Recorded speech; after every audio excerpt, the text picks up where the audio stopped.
Now at 10, the Joplin Police Department offers tips on navigation following a bridge closure on Rangeline.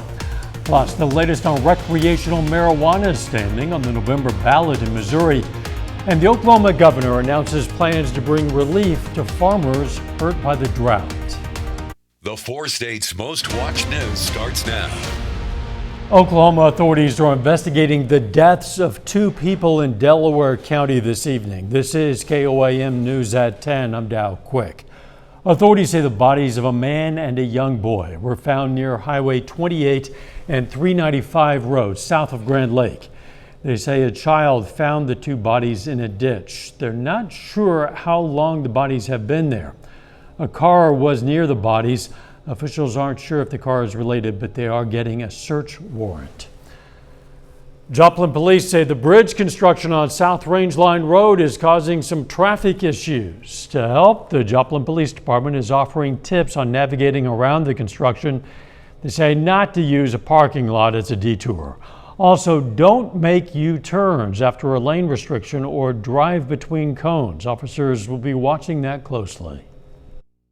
In cars that are cutting through business parking lots because they don't want to wait for a stoplight, or they're trying to go around the cones, which those cones are in place for a reason, and it's against the law to go around those cones. You can be cited, and we're looking at that very carefully to make sure that we're dealing with those. We want to keep you safe, and we want to keep the construction workers that are out trying to get this project done for us. We want to keep them safe. They deserve to go home as well.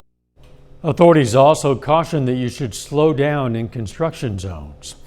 Despite several lawsuits challenging it, legalized marijuana remains on the ballot for Missouri this November. Today, a Missouri Supreme Court ruling essentially denies a challenge of signatures on the ballot initiative and upholds the certification. Today was the statutory deadline for ballot changes in Missouri. That election is on November 8th. Kansas Governor Laura Kelly today announced a $9 million grant to improve student behavioral health in southeast Kansas. The funding will spread out over 5 years and be administered through the Department of Pediatrics at KU School of Medicine to fund CanAware. CanAware will integrate school-based community health workers into its behavioral health support system for students and families in need. Oklahoma could expand pregnancy and postpartum services. Governor Kevin Stitt, along with the Helping Every Life and Parent Task Force, unanimously recommended the Oklahoma Health Care Authority expand coverage for Sooner Care members. 2 major policies were proposed. One would increase Oklahoma's income threshold for full-scope pregnancy-related benefits from 138% to 205% of the federal poverty level. The other policy would provide new mothers with up to 12 months of continuous postpartum coverage. You can find information on more proposed services at KOAMnewsnow.com. Let's check in with Doug Heddy for a first look at the weather. Well, it definitely turned out to be a nice day for us today. Temperatures right around 90 for an afternoon high, a little bit above where we should be for this time of the year. 57 we started, 89 was our high. Normal high is 83 degrees, so a few notches above where we should be for this time of the year. But clear skies, we're going to see the clear skies throughout the overnight hours. That's what we have across the entire Central Plains, just nothing going on. Temperatures dropping back upper 60s to lower 70s once you get into southeastern parts of Kansas. Your morning planners starting at 61, 75 by 9, 84 by noon. Now we do heat up a little bit more, a high temp right around 90 degrees. So of course, we're going to look at the rest of the work week coming up here in just a bit. Catch you then. Oklahoma Governor Kevin Stitt has issued an executive order to deliver drought relief to farmers all across the state. The governor says it's due to drought conditions in all 77 counties of Oklahoma. The order calls for the immediate formation of a drought commission to consider requests for use of emergency drought relief funds. The board consists of the state's agriculture secretary and the directors of the Oklahoma Conservation Commission and Water Resources Board. Ticks are most active during the warm summer and fall months. This time of year, people might discover baby ticks, also known as seed ticks.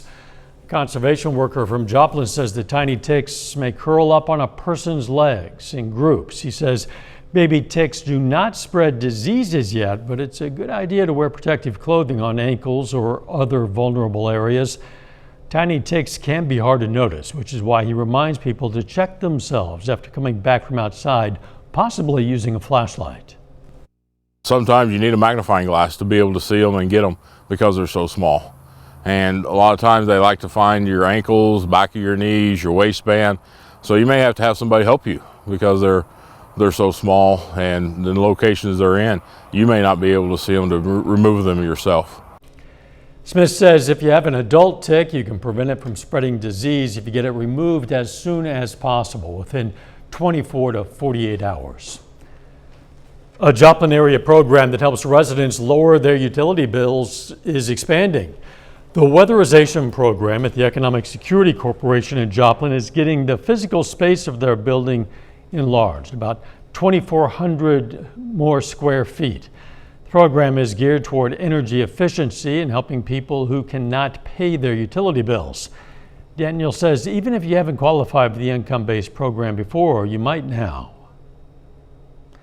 The Neosho, Missouri Police Department is warning residents of a scam that cost some victims thousands of dollars. The callers claim to be with government agencies like the FBI and the IRS. The scammers use the names of those agencies and other scare tactics to try to take people's money. Authorities say if you get any calls like this, you should immediately contact the police department. Coming up, concerns from some lawmakers about former President Trump. House Democrats are concerned former President Trump may still have sensitive government documents in his possession. I'm Skyler Henry at the White House with the letter lawmakers sent to the National Archives as the investigation into the former president ramps up. And later, evacuations as dangerous mudslide hits a town near Los Angeles. House Democrats are pushing the National Archives to look into whether former President Trump still possibly has U.S. government materials in his possession. The U.S. Department of Justice is also escalating its probes into the 2020 presidential election, while former Vice President Mike Pence again weighed in on whether he'd be open to appearing before the House January 6th committee. Skyler Henry has more from Washington. The Department of Justice appears to be sharply ramping up its investigations into the actions of former President Donald Trump and his supporters surrounding events following the 2020 presidential election. More than 30 people associated with the former president have now received federal grand jury subpoenas, some as recently as last week. The subpoenas branch into three different areas: the alleged efforts to submit fake electors to Congress, money raised and spent on alleged attempts to overturn the 2020 presidential election, including by Trump's Save America PAC, and finally into the January 6th Stop the Steal rally. There are subpoenas for people who worked closely or directly with the former president, and they're focused on issues that I think should make the former president nervous. As the House Select Committee investigating January 6th determines its next steps, former Vice President Mike Pence was again non-committal when asked if he would be open to giving testimony. We'll give consideration to any request. We'll give that consideration in light of the unique responsibilities that we have to uphold the constitutional framework. On Tuesday, the House Oversight Committee asked the National Archives to get personal confirmation from Trump that all presidential records had been surrendered and to see if there are any still unaccounted for.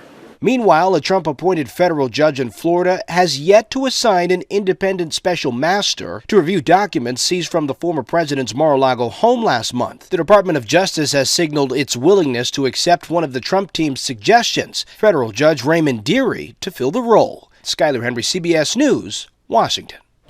An order from the federal judge in Florida had blocked the Justice Department from using the seized documents for investigative purposes pending a special master review. The DOJ has asked the judge to partially lift that order as it relates to classified material. This week, Donald Trump's attorneys urged the judge to keep the order to stay in place. Still ahead, the latest on a mudslide forcing evacuations in California. Plus, our temperatures inching up just a bit over the next few days. We'll look at that coming up.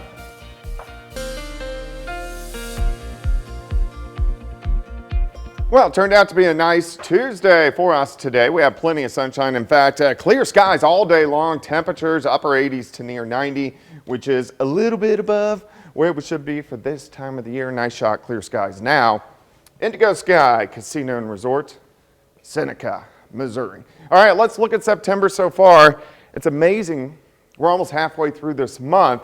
It hasn't been as hot as what we had in June, July, or really the first half of August. Most of our days have been mid to upper 80s. Of course, on Sunday, 77, a blue day, it was below normal, but majority of our days so far have been at or just above where we should be for this time of the year. We could still use some rain, still an extreme drought. Jasper County, Barton County on the Missouri side. Once you get toward Table Rock, it looks pretty good. Kansas and Oklahoma, still an extreme drought, so we could use a little bit of rain. Unfortunately, there's not much in the forecast as we go through the next few days. Dropping back upper 60s to lower 70s. For us right now, 74 in Chanute, 71 in Neosho. Nevada is sitting at 71. Let's go outside, 7th and Range Line, sitting at 72. Humidity at about 53%. Clear skies, nothing going on. We're going to stay clear throughout the overnight hours tonight. You can see this across the entire Central Plains. Clouds picking up once you get way out into western parts of Kansas with this upper level wave out across parts of Utah, Wyoming, Montana. It's not going to do much for us. It will give us some clouds. We may get a random shower later on this week, but in general, it's pretty quiet over the next several days. 61 to start, 83 by noon, 88 at 5 tomorrow, 90 for a high. So if you have outdoor activities tomorrow evening, it looks pretty good. Let's step through time. Let's go through the overnight hours. We'll stop in the morning.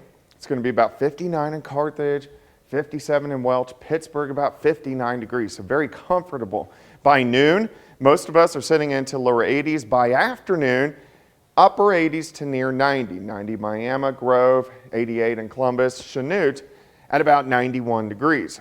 Tomorrow night, we start to get a few mid and upper level clouds in here. Not much in the way of moisture, no rain with it, just partly cloudy skies tomorrow night. Let's go through Thursday. We'll stop Thursday afternoon. Upper 80s to near 90 again.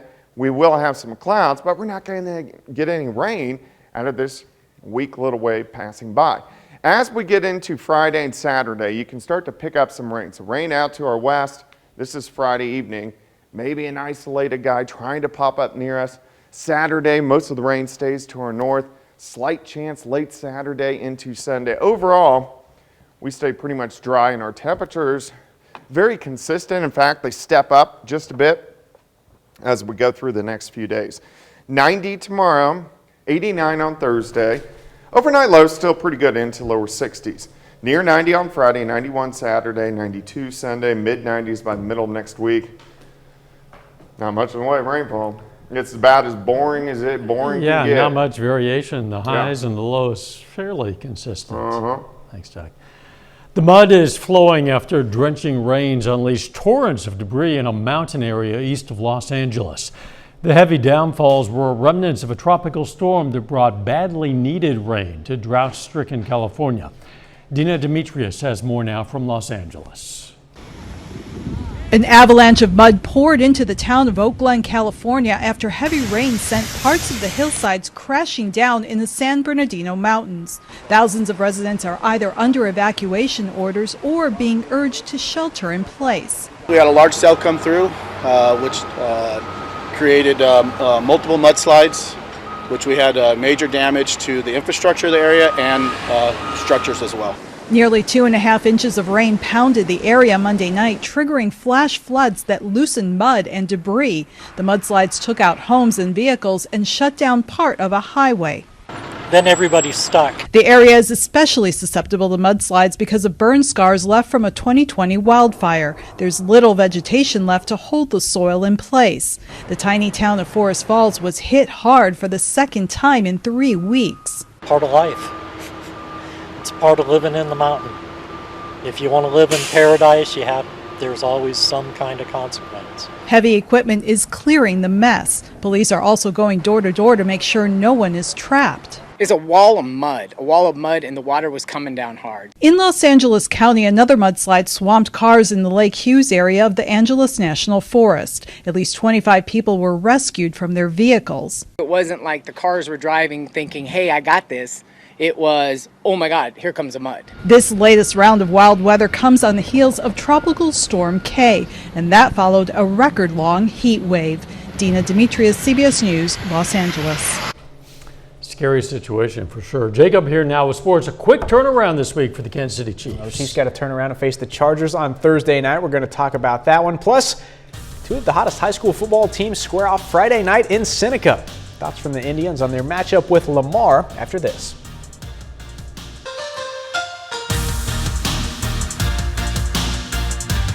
The Seneca Indians are off to a hot start this football season. Seneca is 3-0 in the first 3 games, outscoring their opponents 151-15. This week, huge test for the Indians. They'll hit the field against Lamar on Friday night. The Tigers are also undefeated, setting at 3-0 and ranked number 1 in the state in Class 2. We caught up with the Indians today to talk about taking their shot at Lamar and what makes the Tigers so tough to prepare for. We got a really good team coming in Friday, number 1 team in the state, and tons of tradition, what they've been able to do the last several years, and they're as advertised on film, so we'll have our hands full Friday night. Super athletic at every position. They can all run, they're physical, and then got some guys that can make you miss in space. It would mean a lot for our program and our community, but one thing we want to focus on is just keep getting better week by week. You know, it's not like it's the state playoffs just yet or the district playoffs just yet, and it's week 4, so we're just on a gradual slope just to keep getting better and better. The Kansas City Chiefs won their season opener on Sunday, blowing out the Arizona Cardinals 44-21. Now this week, it's a short week for the Chiefs. They got to turn right around and play again on Thursday, hosting the Los Angeles Chargers for their home opener. Now, the Chargers, like the Chiefs, also 1-0. Now, Kansas City has won 3 straight Thursday night games, including one against the Chargers last December. So Thursday games been pretty good to Kansas City lately, but they're still not easy. They're tough. I mean, they're always tough because your body's not necessarily all the way back to where you want it to be, but you have to find ways to battle through it. And early in the season is kind of good and bad because you kind of, like when you play a division game, we've studied the Chargers a lot in the offseason, so you still have that fresh on your mind. But it seems like in the hits that you take early in the season, you're a little bit more sore because you're not used to them again. So it's a kind of, there's positive and negatives to it, but you just try to go in there and play your best football when it comes down to it at the end of the day. The St. Louis Cardinals open a series tonight at home against the Milwaukee Brewers. And Albert Pujols has a chance to get a little closer to making history.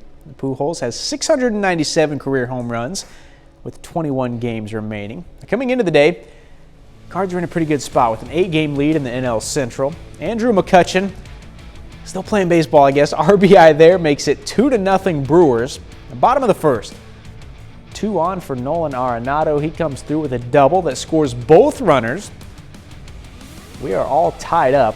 Albert Pujols, no home runs tonight, but he gets the RBI single here to score Arenado.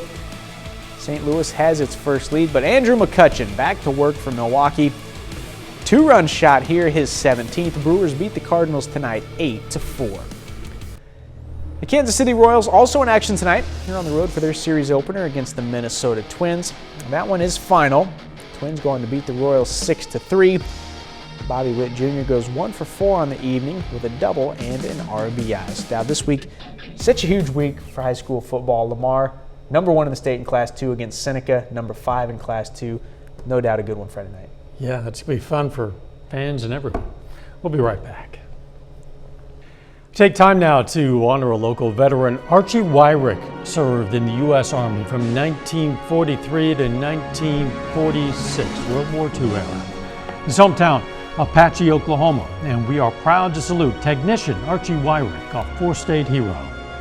You can learn about lots of other heroes from all across this area. Of course, you can also submit a hero of your own anytime, and we encourage you to do so. We're always looking for more to honor. Just go to our website, click on the link, KOAMnewsnow.com. NASA is setting out to defend the planet. While a little closer to home, a lunch lady likely saved a life, and an intrepid gator trapper rescued an errant reptile. Jeremy Roth has all that and more in today's Take a Look at This. Like a scene out of the blockbuster Armageddon, NASA is gearing up to defend the planet.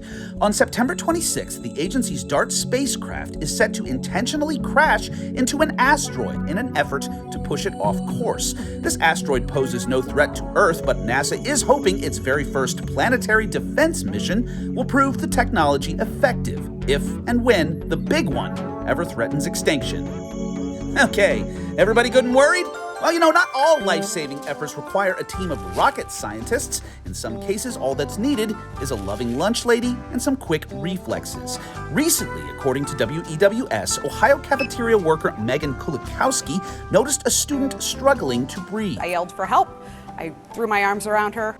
Jumping into action, Kulikowski performed the Heimlich maneuver on the teenage girl, dislodging a bottle cap from her airway, likely saving her life. She just wanted to go back to class. From small miracles to monster movements. They say everything's bigger in Texas, and that seems to apply even to the wildlife. Tim Daramus is used to gathering up gators. I've caught about 8 of them in the last month. But this nearly 11-foot reptile even caught him off guard. KPRC reports he was called in by Fort Bend County officials with a referral from Texas Parks and Wildlife. Daramus expertly harnessed the wayward intruder and, with the aid of a tow truck, said, "See you later, alligator," and hauled him away. For Take a Look at This, I'm Jeremy Roth. That's a truck full of gator right there. Yeah. It was. The weather is looking pretty hot this week. Yeah, temperatures upper 80s to right around 90 degrees all the way really through the middle of next week, and not much in the way of chances for rainfall. Final sports note. Episode 3 of our KOAM Presents Pigskin podcast going to be out tomorrow. Our guest this week, one of my favorite guys, Galena head football coach Bo Sarwinski, always entertaining, so you can check that out tomorrow. I will. Thanks for joining us. Morning show starts at 5 a.m. Let's make it a great tomorrow.